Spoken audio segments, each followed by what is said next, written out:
Welcome everyone, I'm the Sleepy Trekkie, and it's warp time.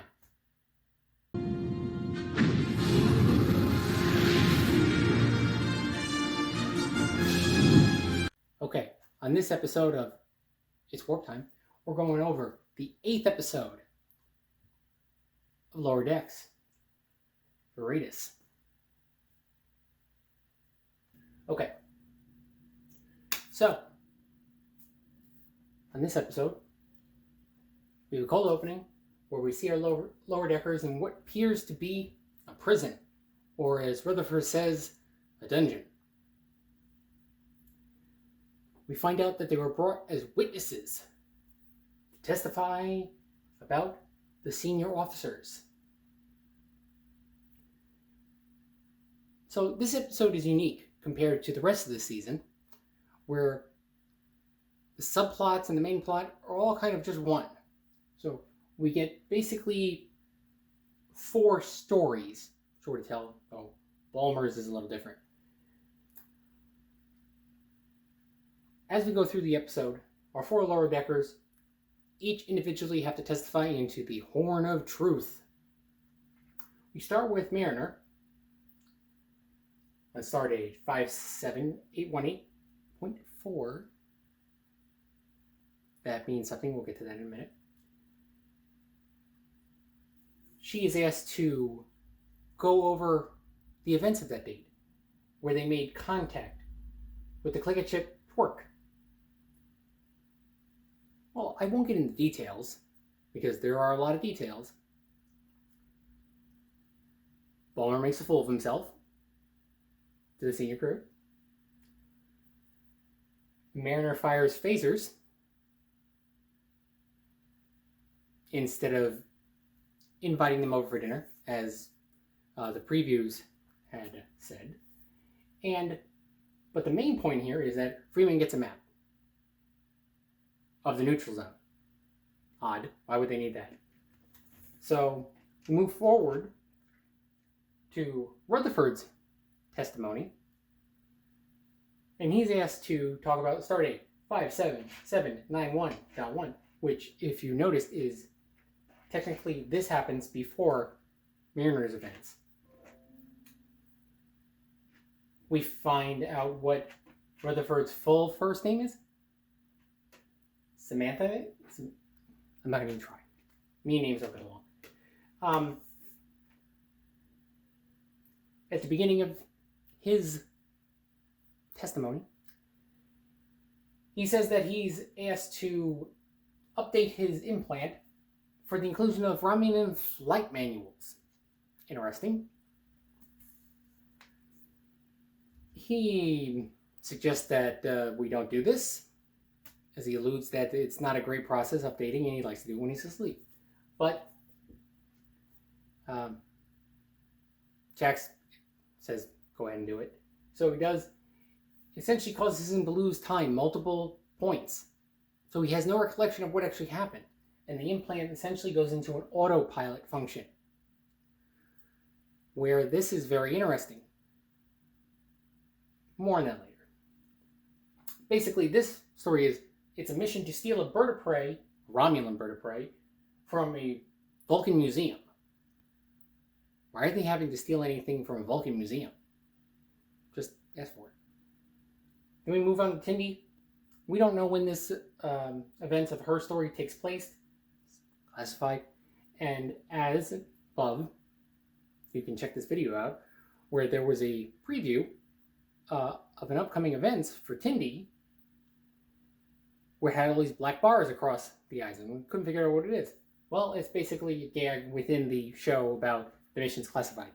And these are basically Spec Ops teams that she mistakenly gets included on as the cleaner. Basically, the mission here is they have to sneak in to Romulan space, go to Romulus to fetch a package. That package contains an individual. Happens to be the individual that's interrogating them. But we'll get to that. After that, we go to Balmer, who basically goes on a rant about how they're lower decks and they know nothing, and the senior officers like to keep them out of everything. He tells a story about Q and how the senior officers can't do anything right when it comes to that. Ransom's dating life. How Tiana gets on the wrong ship. And basically says the senior crew isn't perfect and does a mic drop. And verbates Clar for the sham trial. Clar stops everything and says, "Trial? This isn't a trial." And he turns on the lights. It's a celebration for the senior crew rescuing him from his Romulan captivity.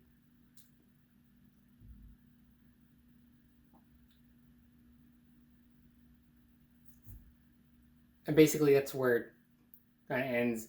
Captain Freeman goes in after they're back on the Cerritos and says that she'll be Captain Clarity from now on, and then the lower deckers ask a bunch of questions, missing plot points, and she basically says it's all classified, forget it.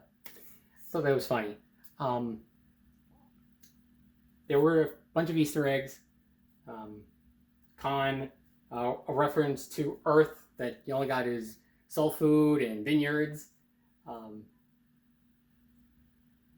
There was a Easter egg to how Romulans hate Remans. Assault Vampire, the Borg, Giant Spock. I mean, a lot, let's just say. And I'm not one that really calls out Easter eggs. So if I'm calling them out in the video, there was a lot. Yes, Q shows up. Q was a waste. I didn't think it did justice at all to him. The plot elements were definitely Q, don't get me wrong, but I would like to see a real Q episode. To get him to come out of Star Trek retirement and do this, I think they could have did it a little better. The question is,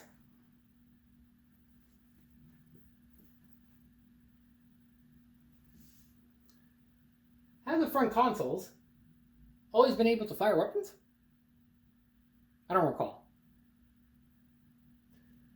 Okay, I'm going to say Rutherford's implant is stupid. Is this like alpha testing or something? For the fact it causes the person to go into memory lapse for hours because it has to reboot to install updated Klingon fonts. I know it's animation trying to be tongue-in-cheek here. That's a little too much for me. And trust me, I love Lower Decks. But I think the writing could be a little tighter for an episode that's number 8. And that leads me to my next point, is that this episode feels like it was produced sooner. The one thing I don't like about the animation, or maybe I just don't know where to search properly, and my Google Fu is excellent. Production numbers. I can't find them. They're just episode numbers. So I feel like this episode was done and intended to be earlier in the season. It's got earlier season writings where writers are still trying to figure things out. It doesn't feel like it's an episode that should be number 8, and it doesn't feel like it contributes anything to the overarching story whatsoever. It's one of those throwaway episodes.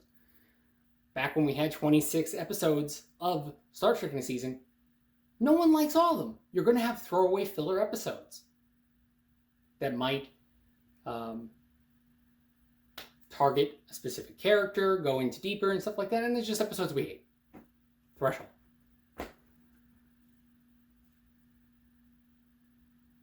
So, overall, this wasn't my favorite episode. Was it bad? No.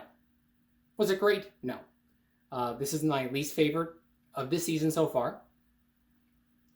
I think if we saw this episode as a number 3 or 4, I'd actually give it a higher score. So, introducing Sleepy Score.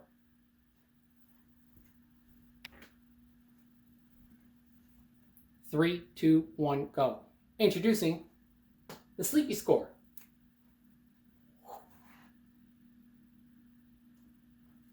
which I'm giving it a 5 of 10 for this week.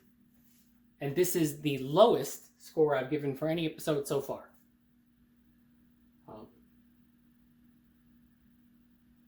So yeah, that's what I got for this week.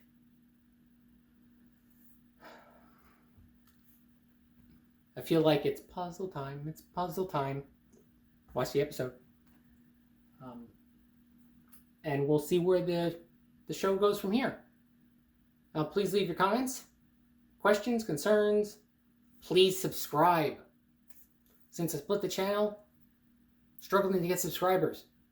You can help. So until next time, this is the Sleepy Trekkie, signing off.